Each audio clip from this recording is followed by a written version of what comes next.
Hello, Assalamu alaikum. This is Jahanzeb Razak Minani, and we are back and continuing our series of past paper solutions of JEST 2018.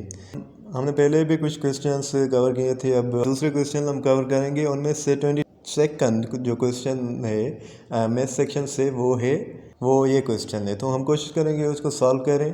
So let's go to the solution. Question है वो कह रहा है कि if 8 bags of chips cost $10.32, how much will you pay for 20 bags। हमारा question ये कह रहा है कि अगर 8 बैग्स होते हैं चिप्स के, वो कॉस्ट करते हैं $10.32 डॉलर्स में, महंगी चीज़, रुपीज़ नहीं चलते यहाँ पर। तो उसके हवाले से how much will you pay for 20 bags, 20 bags के कितने पैसे देंगे। सबसे पहले हम क्वेश्चंस को देखकर अंदाज़ा लगा सकते हैं कि ये रेशो एंड प्रोपोर्शन का क्वेश्चन है, क्योंकि हमें कंपैरिजन करना पड़ रहा है दो क्वांटिटीज़ में और उनके वैल्यूज़ में। हमें रेशियो मिला हुआ है और उसके अलावा हमें प्रोपोर्शन भी मिला हुआ है। We have bags and after that we have cost of these bags in dollars. The number of bags is eight and the price of those 8 bags is $10.32। और जो उसके बाद जो क्वांटिटीज़ है, उसके बाद जो रेशो बनता है वो रेशो है how much will you pay for 20 bags. अगर उसकी जगह 20 बैग्स हो जाएं, अगर हम क्वांटिटी बढ़ाते हैं अपने बैग्स की, से we have 20 bags, then how much will it cost, how much money will it be for 20 bags. We don't know, we have to find out. हमें ये नहीं पता कि कितनी होगी 20 की, वो हमें फाइंड आउट करना है। अब हमें क्या करना है कि हमें इनकी इक्वेशन फॉर्म बनानी है। इक्वेशन फॉर्म बनाने के लिए हमें तो ये पता है कि ये रेशो और प्रोपोर्शन से रिलेटेड क्वेश्चन है, पर हमें कैसे पता चलेगी इससे आगे का प्रोसेस क्या है, आगे का मेथडोलॉजी क्या है, आगे का जो स्टेप है वो क्या है।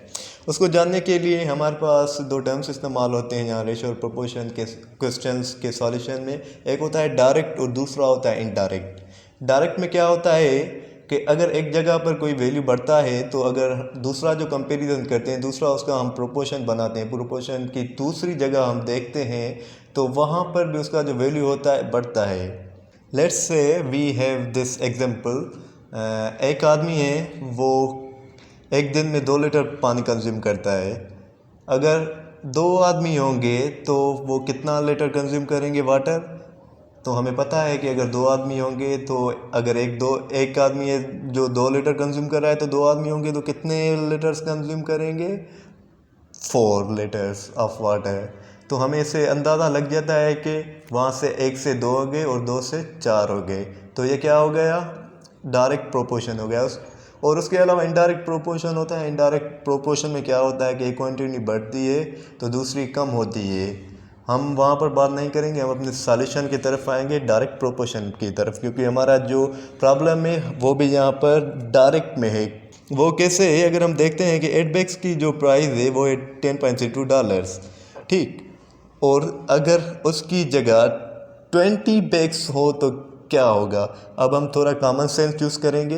अगर 8 की $10.32 कॉस्ट है, तो 20 की भी यकीनन बढ़नी चाहिए या नहीं बढ़नी चाहिए यकीनन। तो यह है डायरेक्ट प्रोपोर्शन। डायरेक्ट प्रोपोर्शन के सॉल्यूशन के लिए क्या है, हम क्या यूज़ करते हैं, या हम तो एरोज़ हमें क्लासेस में समझाते थे कि एरोज़ यूज़ करते हैं। तो सॉल्यूशन के लिए हम इसी तरह ऐसे एरोज़ लेते हैं, और एरोज़ की हम डायरेक्शन या तो नीचे से ऊपर जाते हैं या फिर ऊपर से नीचे जाते हैं। डायरेक्ट प्रोपोर्शन में दोनों एक ही जगह जाने चाहिए, क्योंकि वैल्यूज वहाँ पर डायरेक्ट है। अगर एक तरफ हम नीचे से ऊपर जा रहे हैं, दूसरी ऊपर से नीचे जा रहे हैं, तो हमारा सॉल्यूशन ब्लंडर हो जाएगा एक किस्म का।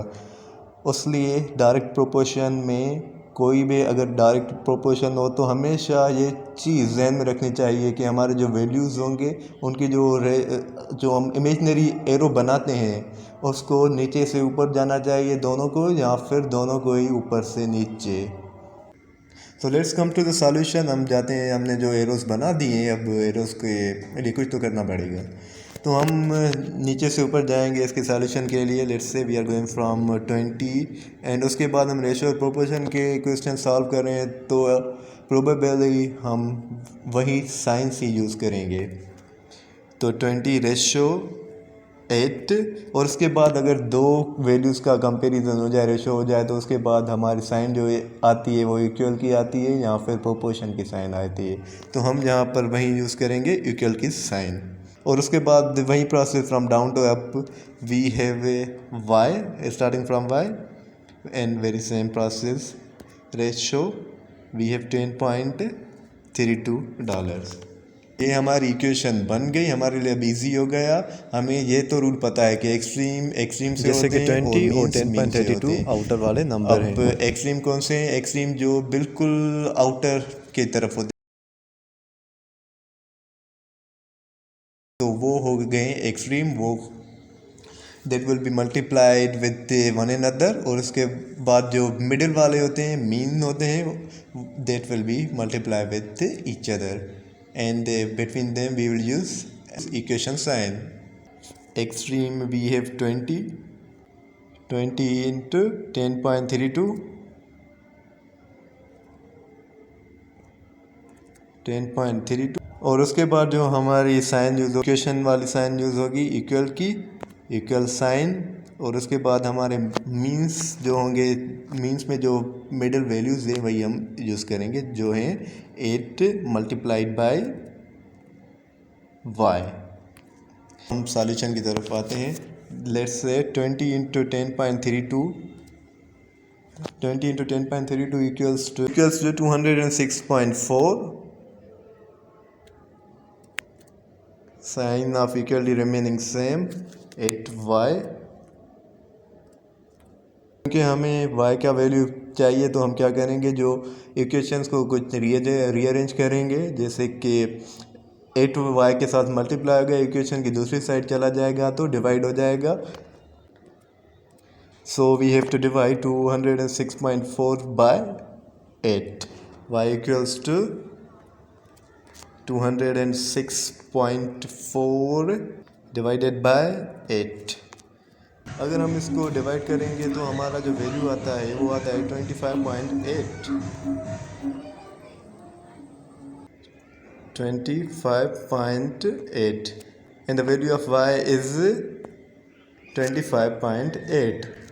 तो हमें इससे अंदाज़ा लगता है कि अगर 8 बैग्स की कॉस्ट है 10.32 एंड 20 की फिर हो जाएगी $25.8। अब हम MCQs की तरफ आएंगे, जो मल्टीपल चॉइस हमारे पास हैं, जो क्वेश्चन में बताए गए हैं, टू नो अवर आंसर। और हमारे पास ऑप्शन ए है $25.80। तो हमारा जो आंसर होगा वो होगा ए। I hope this video proves to be productive and helpful for you. And if you enjoyed the video, if you learned anything new, make sure to like, subscribe, and share our channel. Thank you.